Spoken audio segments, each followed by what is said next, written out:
The Lamb by William Blake. Little lamb, who made thee? Dost thou know who made thee? Gave thee life and bid thee feed by the stream and o'er the mead. Gave thee clothing of delight, softest clothing, woolly bright. Gave thee such a tender voice, making all the vales rejoice. Little lamb, who made thee? Dost thou know who made thee? Little lamb, I'll tell thee. Little lamb, I'll tell thee. He is called by thy name, for he calls himself a lamb. He is meek and he is mild. He became a little child. I, a child, and thou, a lamb.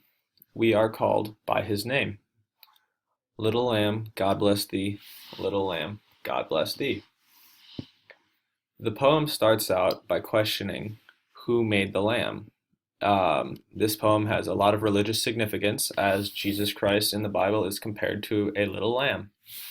And so most likely the first line is talking about God, how he made the lamb. And in the second line it's asking the lamb, do you know who made you? Do you know where you come from? Line 3 talks about I guess giving the lamb food, how the lamb was raised. Line 4 is I guess more scene, and it kind of describes like a light tone.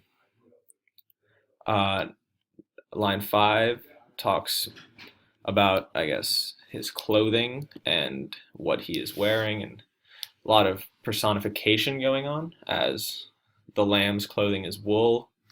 And in line 6, how it talks about how it's woolly bright, being how it's just the fur of an actual lamb, how it can be compared to, I guess, like a coat or a jacket. Line 7, gave thee such a tender voice. This line most likely means that when Jesus Christ was speaking to his audiences, when he was preaching about God, how he was able to capture the attention of the audience. Line 8, vales means valleys. So how the lamb could make all the valleys rejoice, how he could make so many people happy. Line 9, the lamb little is a repetition of line 1, and lines 9 and 10 are a repetition of lines 1 and 2, talking again about who made the lamb and asking the lamb where it comes from. Line 11 and line 12 are a repetition of each other. Line 13, he is called by thy name. So the lamb is called Jesus Christ, for he calls himself a lamb. Line 14.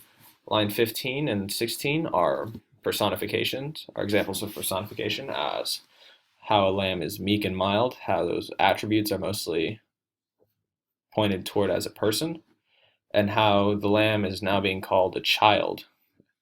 How it's I, a child, the lamb's point of view. We are called by his name, as Jesus would have called upon his followers. And lines 19 and 20 are repetitions of each other, and talking about how God has blessed Jesus. There's a lot of rhyming present. It's a very soft tone, almost musical. There's a very pleasing effect to the poem. The Lamb, also written by William Blake. William Blake wrote a poem that we've read called The Tiger, in which it compares a very vicious creature, very large, intimidating, which are opposite of a lamb. How a little lamb can be beautiful, can be small, can be pleasant, whereas a tiger is very vicious. Lines 5, 6, and 7 show lots of personification.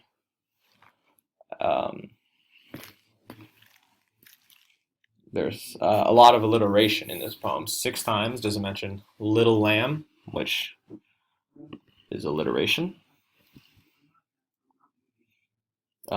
Vale and mead, valleys and meadows. A lamb would constantly graze in valleys and meadows. It also brings a very soft element to the poem, kind of a beautiful scenery for the poem.